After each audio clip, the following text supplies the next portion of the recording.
अस्सलाम वालेकुम नाजरीन, मैं हूँ आपकी मेज़बान सुमेरा सलीम। इस वक्त हमारे साथ अमजद शुएब साहब मौजूद है। अस्सलाम वालेकुम सर। जी वालेकुम। सर, सबसे पहले मुझे ये बताइएगा, जिस तरह से ग्रेड 17 से ग्रेड 21 तक के जो अफसरान थे, जिनमें से ज़्यादातर का ताल्लुक सिंध और बलोचिस्तान से था, बेनज़ीर इनकम सपोर्ट से वजीफ़ा हासिल करते रहे हैं और मौजूदा हुकूमत ने कहा है कि उनके खिलाफ कार्रवाई भी होंगी ऐसे अफराद जो बेनज़ीर इनकम सपोर्ट से वजीफ़ा लेते रहे हैं।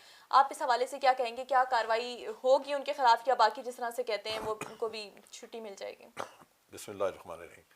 देखिए, पहली बात तो ये है कि ये इंतहाई शर्मनाक काम है कि आप गरीब गुरबा जो लोग जिनकी कमाई का कोई ज़रिया नहीं है, उनको जो चंद पैसे मिलने हैं उनके ऊपर भी आप डाका डालें इस तरह।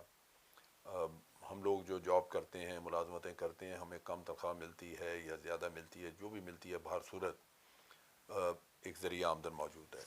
लेकिन बेनज़ीर इनकम सपोर्ट से वो लोग भी लेते थे पैसे जिनके बेचारों के ज़रिया आमदन कुछ नहीं। तो लिहाजा उस लिहाज से तो एक गलत काम है और बहुत इंतहाई बद अखलाक़ी का काम किया इन लोगों ने, बेईमानी का काम किया। अब चीज़ यह है कि इनके ख़िलाफ़ एक्शन बिल्कुल होना चाहिए, लेकिन उससे पहले इनको सफाई का मौका देना चाहिए। हुकूमत को चाहिए कि पहले वेरीफाई कर ले, क्योंकि ये भी पॉसिबिलिटी है कि किसी ने इनका नाम इस्तेमाल किया हो और जैसे चीटिंग होती है, फैब्रिकेशन होती है, लोग गलत डॉक्यूमेंट्स बना लेते हैं, तो वो पॉसिबिलिटी हो सकती है। लेकिन हर सूरत अगर ना भी हो तब भी मैं समझता हूँ इंडिविजुअल को सफाई का मौका मिलना चाहिए। और अगर मिसाल के तौर पे उनमें भी कोई ऐसा है कि ग्रेड 17 का ऑफिसर है लेकिन हकदार है, इस लिहाज से कि खुदा बेहतर जानता है कि उस शख्स की जिम्मेदारियाँ कितनी हैं पीछे।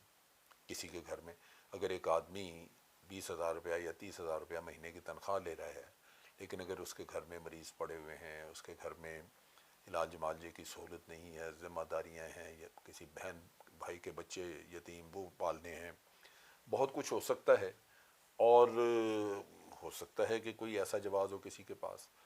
बहरहाल असूली तौर पे भी सफाई का मौका देना चाहिए। हमें सब के बारे में एक ही रवैया रखना चाहिए कि उनको सफाई का मौका दें, और अगर वो मुतमईन नहीं कर सकें तो फिर बिल्कुल उनके ख़िलाफ़ एक्शन होना चाहिए, उनको सज़ा होनी चाहिए। अब ये डिपेंड करता है कि ये हुकूमत इस मामले में किस हद तक सीरियस है, वाकई ये एक्शन करते हैं या नहीं करते। लेकिन असूली बात यही है कि उनके ख़िलाफ़ एक्शन होना चाहिए। सर, जिस तरह से मतलब जब से ये मौजूदा हुकूमत आई है वज़ीर आज़म की, हम देख रहे हैं कि जितना भी मतलब कोई बात होती है वो पिछली हुकूमतों पर डाल देते हैं कि अब जिस तरह से देखा जाए तो जिस तरह से बेनज़ीर इनकम सपोर्ट का भी सामने आया है, तो अब इसमें क्या कहेंगे, किसी हद तक ये बात बिल्कुल दुरुस्त है कि जिस तरह से हर चीज़ का मलबा जो है वो गुज़िश्ता हुकूमतों पर डाल दिया जाता है?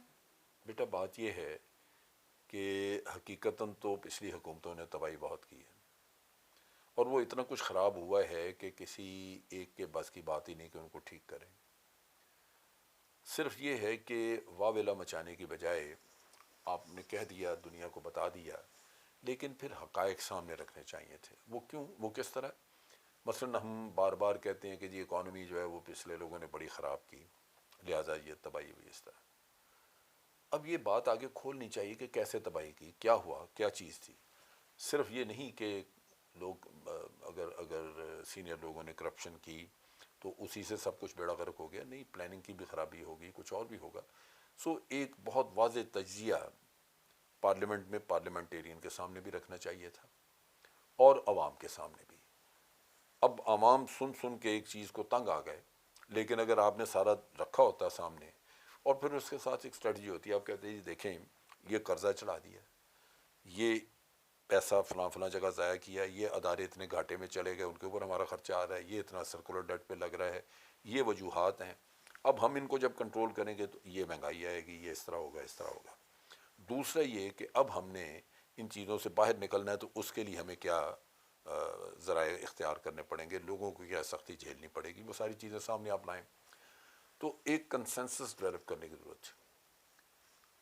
आज पॉलिटिकल पार्टीज़ जो पार्लियामेंट में बैठी हुई हैं, उनके साथ भी कंसेंसस डेवलप करने की ज़रूरत है, इसलिए कि आज इनकी हुकूमत है, कल किसी और की होगी, और जो आज इक़दाम तय किए जाएंगे, अगर वो पार्लियामेंट में उनके ऊपर एक पॉलिसी तय हो जाएगी तो अगली हुकूमत को भी वो फॉलो करने होंगे। क्योंकि जिस इकॉनमी के जिस मुसीबत में हम आज फंसे हुए हैं, ये अगले 3-4 साल में ख़त्म होने वाली बात नहीं है। जी।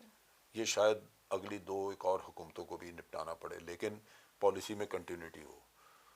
ہوتا یہ رہا ہے کہ پچھلی حکومتیں قرضے لیتی رہی ہیں اور عوام کو ریلیف دیتی رہی ہیں.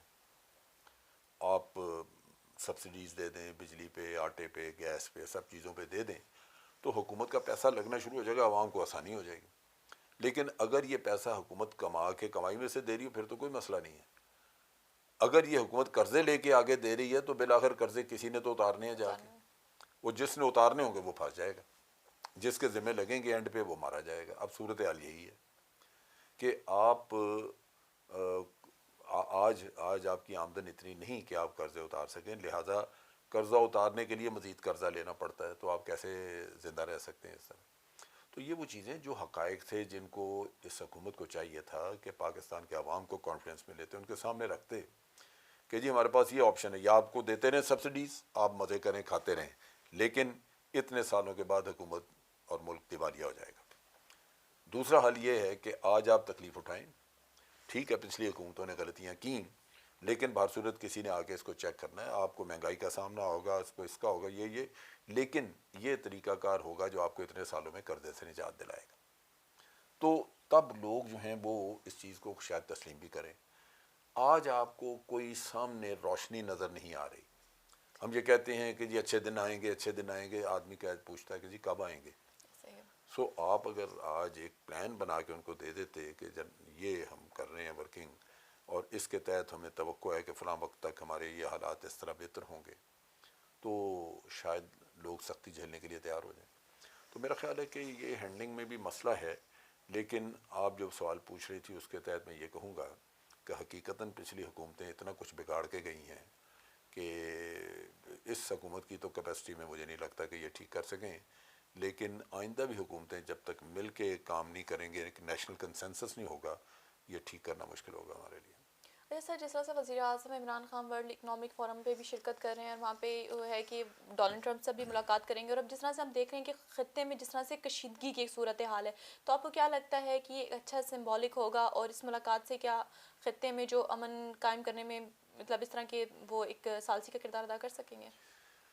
کہ ثالثی کے لیے تو آدمی یہ سمجھے کہ کسی بھی ملک میں اگر ثالثی کرنی ہے تو کوشش کرنے کو تو کوئی بھی کر سکتا ہے. ایک صاف نیتی سے آپ کی نیت ٹھیک ہو تو آپ کر سکتے ہیں، لیکن آپ کے پاس کوئی ایسا ذریعہ نہیں، آپ ایک اتنا مضبوط ملک نہیں ہیں کہ ثالثی کرنے کے بعد آپ جو چیز طے ہو یا بات ہو اس کو واقعی اس پہ عمل درآمد بھی کرا سکیں. ملکوں کی اپنی مرضی ہے، وہ آپ کی بات کو مانے نہ مانے، لیکن میں سمجھتا ہوں کہ اچھی کوشش کرنے میں کوئی حرج نہیں. اس کی بنیادی وجہ یہ ہے کہ جہاں ہم ثالثی کی کوشش کر رہے ہیں وہاں دونوں طرف مسلم ممالک ہیں، اسلامی ملک، اور یہ ہر اسلامی ملک کا فرض ہونا چاہیے کہ وہ امت مسلمہ میں تفرقہ ختم کرے، فساد ختم کرے، لڑائیاں ختم کرے، اور کوشش کرے کہ کسی نہ کسی طرح صلح صفائی اور آپس میں ہماری رنجشیں کم ہوں، تاکہ اسلامی دنیا مل کے باقی دنیا کا مقابلہ کر سکے. کیونکہ آج اسلامی دنیا ایک طرف ہے اور باقی تمام مذاہب کے لوگ جو ہیں وہ ایک طرف متحد ہیں. تو میں سمجھتا ہوں چیلنجز بہت زیادہ ہیں. اس لیے کوئی بھی مخلصانہ کوشش کی جائے جہاں اتحاد مسلمین کو آپ فروغ دے سکتے ہیں، وہ اچھی چیز ہے، کرنا چاہیے. اس کا نتیجہ اچھا ہوتا ہے یا نہیں ہوتا، کوئی مانتا یا نہیں مانتا.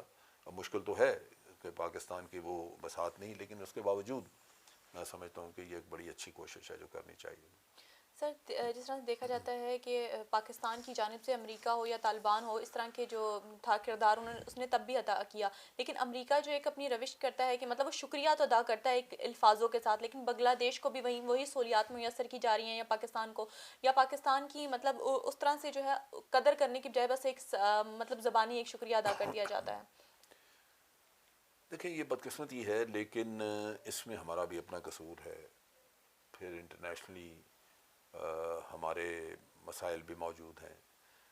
بنگلہ دیش کو اگر آپ دیکھیں تو بنگلہ دیش آج میری نقطہ نگاہ سے آزاد ملک نہیں ہے، وہ بھارت کی کالونی بن چکا ہے. لہذا اس کو ایک تو وہاں سے اس نے بھارت کی حاکمیت تسلیم کر کے اپنے آپ کو سرنڈر کر دیا. اس سے ٹھیک ہے کہ وہ چیلنجز اس کو اتنے نہیں رہے.